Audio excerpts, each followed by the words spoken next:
Chelsea are the team that are actually in position in second place in the Premier League table. But of course, coming into this programme off the back of that draw at the weekend, where they will have felt very frustrated by Everton, but maybe more to come from them as the season goes on. They can change their team up for their games in Europe. Chelsea are the main challengers, not Arsenal, everybody. I'll put the pressure on Chelsea. Eyes on Chelsea. Yeah. It starts here. But look, we'll be talking about this a lot more between Christmas and New Year, and we'll also be talking about it, I'm sure, well into the new year. Every time, up until now, really, I think people at the back of their minds have thought, it'll get better next week. It'll get better next week. Whereas I think the Villa game was like, yeah, it seems about right. Yeah, I think they've just become an average team, really, which is sad to say for a team that has been so successful with great players who paid a lot of money. But Guardiola, Haaland, Foden are just becoming average players. And even the one game they won against Forest had two massive chances when they were 1-0 down. Mm-hmm. The game could have turned in very different ways. So I think they're lost. I think he's lost, Pep. I think he's lost all his own habits and bearings and what he knows well and what je ne sais quoi.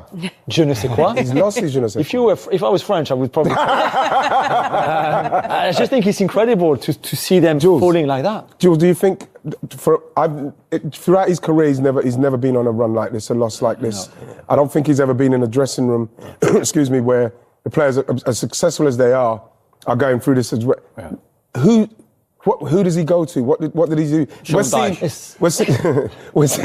Sean Dyche is getting out of it. He's experienced. It's not the worst suggestion in the world because, and I know you're joking, but because their results are relegation form for Manchester City over the last few games. If you look at the goals conceded, I think only Ipswich and Southampton are worse, and expected goals the same. He did a podcast in Spain the other day with a chef, and he said, I've got nobody. There's nobody I can talk to. He said, I wake up at night. Exactly. And for him, he's already a bit OCD, he's got that intensity within him about everything. I think he must be the worst ever. Can you imagine what it's like for him? I agree with Tim as well, is that players are looking for something from him. Yeah. And all they can see is him being in denial, because again on Saturday he said, I'm really proud of the performance of my players. No, you can't be, because you go well beaten again. I wonder how much, we talk a lot about how, when managers give interviews, it's not for the media, it's not for the fans, it's for the players, it's a message for the players. But even for them, if you're in the dressing room and your manager is publicly saying, I thought we did well, does there come a point where even that starts... Is that people start talking about the recruitment and what's gone on, and the lack of recruitment, the lack of maybe academy players getting a chance. That's maybe something as well, Kels, that he could think about, because, you bring in because they've got some. We've seen the academy players that have left and done great stuff, so... Put them in, because then what that does is that the fans will start getting behind you, because they've got young players in the team from the academy that will give them that boost what they so desperately need, Manchester City. You'd imagine Guardiola, if he does have concerns about that, will be thinking, how can I put young developing players into a team that isn't but it's performing well, and that might be the worry for him. Yeah, but it can't get any worse. Man City, I don't think Man City will win the league this year. No. I think it's a great opportunity to people like O'Reilly and McAtee and Wright, those kind of players, maybe for them to feel what it's like at this moment, because it's a little bit of pressure. People will be looking at them, but they're at Man City, so you're going to have that anyway. And then see if they can help give this team some much needed energy and I think the start would be trying to put Kevin De Bruyne, who's one of your best players for a decade, on the pitch. That would be a start. Is he playing at quite the levels that he has done though? It's difficult when you're not playing every week. You need to play every week. I mean, Kevin But it's a bit of a vicious circle, isn't it? Because when he's coming in, because he's not up to match fitness, he's not playing as well as we've seen him play in the past, and then he maybe doesn't get selected for the next game. What I look at, Kel, is who he's putting in front of him. I mean, you can't put Núñez and De Bruyne in the same bracket. And when De Bruyne's on the pitch, you ask Erling Haaland who he wants on the pitch, and Erling Haaland's your goals. Yeah, but Tim, the problem they've got is that the legs in the midfield, and this is what someone like De Bruyne, he'll give you the creativity, but you haven't got the legs to get him the ball for him to then get someone like Haaland. It's all breaking down. But he believes he needs young legs in and around that midfield. I saw Núñez in there. Obviously, Kovacic has been there. Rico Lewis has been in around there. Gundogan's legs. Yeah, so when you look at that, I think that can be the only reason why he's doing that, because you've seen how easy it is to go through City. Yeah, well, it's easy going through them when they have got legs in there. I mean, Rico Lewis, for me, is a jack of all trades, master of none. I mean, I think he's very lucky to to be in a Man City shirt. But he's not the only one. I think you're right. Give them if you want to give the kids the opportunity, I don't think they can write this season off. I think there's a lot to play for. If they get the players back to fitness, who would really sit here and rule them out of not winning the Champions League? Sure, and they will sign. I mean, they're capable. They're capable of doing it. There's a chance at the moment, actually. I think that they might not even. They will qualify through the playoffs, but there's a chance that they could be one of the two teams who miss out mathematically. They used to not resting players who have to go for the Premier League. If they're right, is right. They can't win the Premier League from here, so they can rest players for the Champions League and for the FA Cup. There's still big prizes to play for. What is really important is that they qualify again for the Champions League, and they can't rely on winning it to be able to do that. So it's a juggling act for Pep. But my advice would be, this is football management. Welcome to the world of football management. It's not all about winning. This is what it's like for everyone else. Yeah. And you just need the players come in and they look to the top. They look to the manager to help them out, and he needs to start helping them out now. And he needs to have a plan and just say, look, this is where we are. We're not going to write the season off. I just think that the plan is we go and win the Champions League. You're capable of doing it. You're capable of winning the FA Cup, and we need to have a strategy of moving forward and a little bit of luck. Get some players back to fitness. Get the big man scoring again, and I wouldn't rule him out. I just think the man's a genius. He's been a genius for years and years. He's not been a bad manager overnight. He's just having a very difficult period dealing with adverse results. I mean, look, this isn't a bad run of fixtures that they've got coming up now, Manchester City. But then you look at them in the form that they're in, you start to go, yeah, where can they win? Yeah, there are potential upsets in there. You look at someone like Brentford when they're going to be playing them at Brentford, where up until this weekend they've been unbeaten. You're probably if you're any of those teams, you're looking forward to the Man City game. Yeah, because it's going to be high profile for you, and you might have a good chance of winning it. Obviously, I say that with all due respect to Salford as well, but it's the FA Cup. And it's Salford, owned, of course, by former Manchester United players. That's going to have its own jeopardy. But if you're a City fan at the moment, you would be worried. But if I'm fans of any of those teams, that's the team let's have a go at them. Yeah. This could change our season or change it for us. And I was just going to say, Kels, because we talked about Jurgen Klopp a little bit earlier in the Liverpool chat. Klopp went through a bad season like that at Dortmund. His last season at Dortmund 10 years ago, before having a bit of time off and then coming to Liverpool, they were bottom of the table at Christmas. And he never managed to get them out of this bad run. So it was a bit different because they started badly and they kept doing badly. Whereas for City, they started well and then suddenly collapsed. So for us, it's more surprising.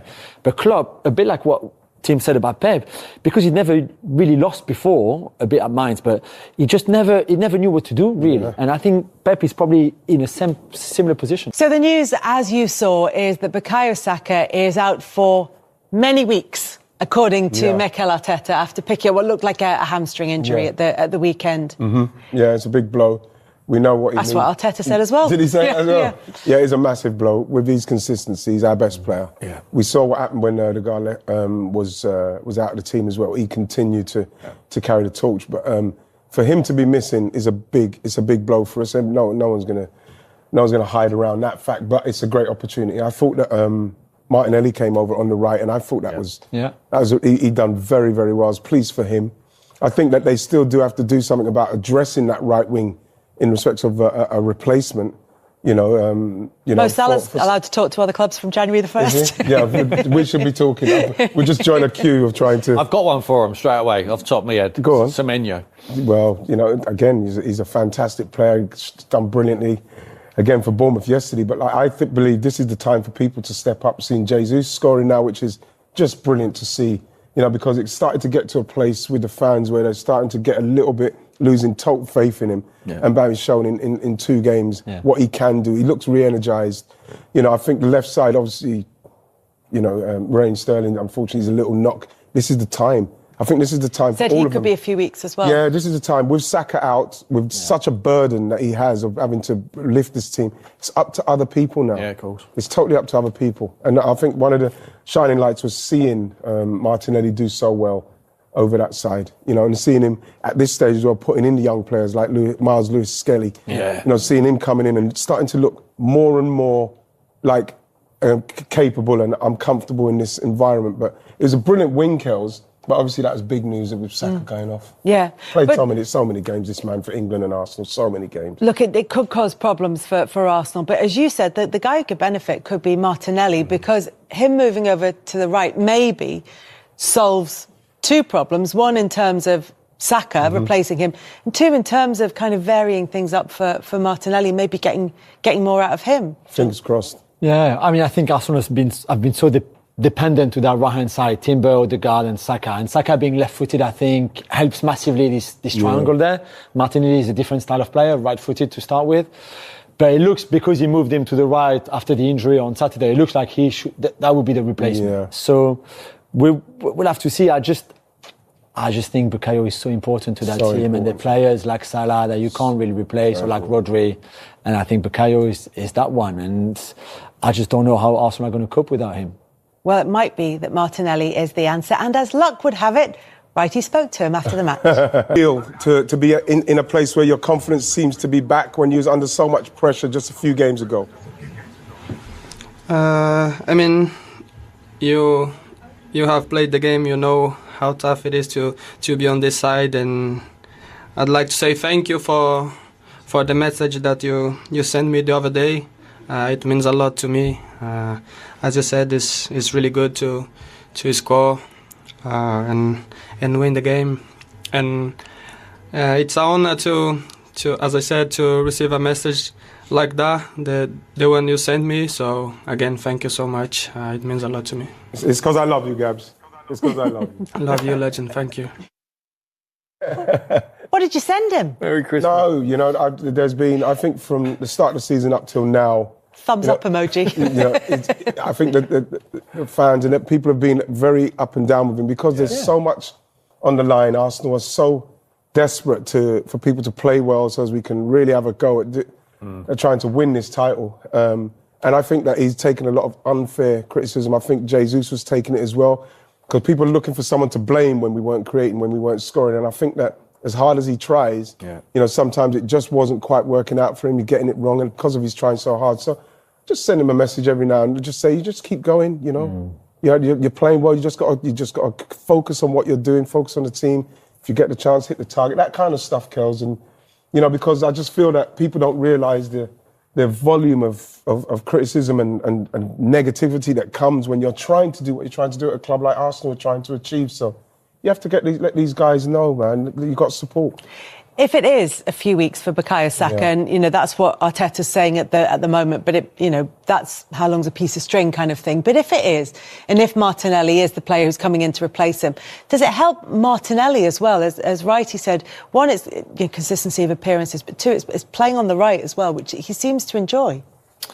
Yeah, if that's where he prefers, to play out there will be a blessing for him. Yeah, he can go down the outside, he can put crosses into the box. You know, they got likes of Jesus, it looks like he's on a rich vein of form at the moment, and he wants to put Havertz. Well, he's had a good week. Well, he's had It's a good week. Well, it's really difficult to be any other than what he's done, because he only had the opportunity. But when, like I say, you don't know they can sing until you put him on a stage. And since he's put him on a stage, he sounds pretty good.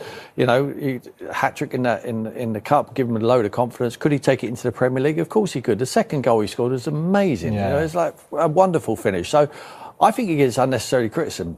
I really do. I just think that the boy needs an opportunity, needs a rhythm to play. And it looks like he's going to play with Havertz as well. He's going to drop back a little bit or play on the left-hand side. And you can play. They've got the options. They've got Odegaard there as well. He's back to fitness now. They see a pass. Declan looked like he's back to fitness. They've got enough to cope. But I agree with the guys. I think Saka he's a little genius. He's a little magician. And he carries the team. He's a leader of men. The thing as well, I don't know what you think of this, Jules, with Wanyeri. He's somebody obviously can do that 10 and play in there, play like Odegaard. But again, he's somebody.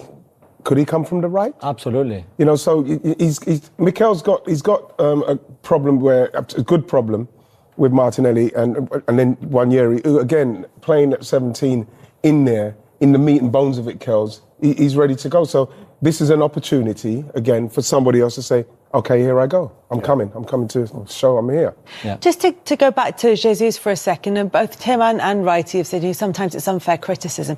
But he hadn't scored in nearly a year, and I take your points that he hadn't been given as much opportunity as he would have wanted to be able to do that. But then it's 2 goals in 9 minutes in the league. He got a hat-trick in midweek. Is there I don't know quite how to frame, but either there's a danger here that Arsenal don't sign a replacement striker in the January transfer window because they think they've already got one, or is he the right man to do the job? Clearly, he has the profile that Mikel Arteta likes, and that's why he was signed in the first place, which is not just be a goal scorer, but be all around a good number 9, because that's what Mikel wants. He wants his number 9 to do a lot of things, pressing and dropping and linking up the play, and also score goals, of course. I agree with him. This is an amazing goal, really. I think Gabriel Jesus can be that guy. Will he be consistently a goal scorer? I don't know. He's never been that prolific, to be fair. But I think he can gives you another option or many options because he can also play wide. So I don't think they would have signed a striker in the January anyway. But at least for him to hit that form now is very important. Yes. I think what we've got to give him a lot of credit for, Kels, is that not only is he being out of the team, but he's a good type. I mean, it looks like he's never ever banged the door down from the manager. Oh, it's really difficult when Havertz is playing so well. But recent weeks, I mean, Havertz's goal at West Ham away, it was the first goal they scored from many open play, and then it was all set-piece goals. This boy goes in, when he asks us, his experience helps, and when the manager throws him in, and he wants to stay in the game. I think give him a run of games. I think this could be the answer. I mean, why go out and buy someone who's going to be... You don't know. Anyone you bring into a new club, it takes time for him to settle. To be a more risk than he will, give him the opportunity. Yeah, but you're hoping, Kels, because when you look at those numbers, you are hoping, like, yes, he's kind of like, people saying, I think we've outgrown him in the way that Arsenal play now. We haven't gone past him. But I think that for a forward, and you look at those numbers, he himself will say, I've got to score more. If we got 10 goals from him and 10 goals from Martinelli last season, which I don't think is a lot to ask for those two caliber players, we win the league. So when you look at his numbers, he has to be putting up better numbers than that. And great, maybe this might be the start of it, Kels, but at the same time, it's still, you have to be thinking, okay, we know he can play in multiple positions up there, even at the centre, or he can play the right. But at some stage, you have to be able to say, I can bank on him for the next 10 games. I'm going to get 4 or 5 goals. That's what Mikel needs as a striker now, someone like that.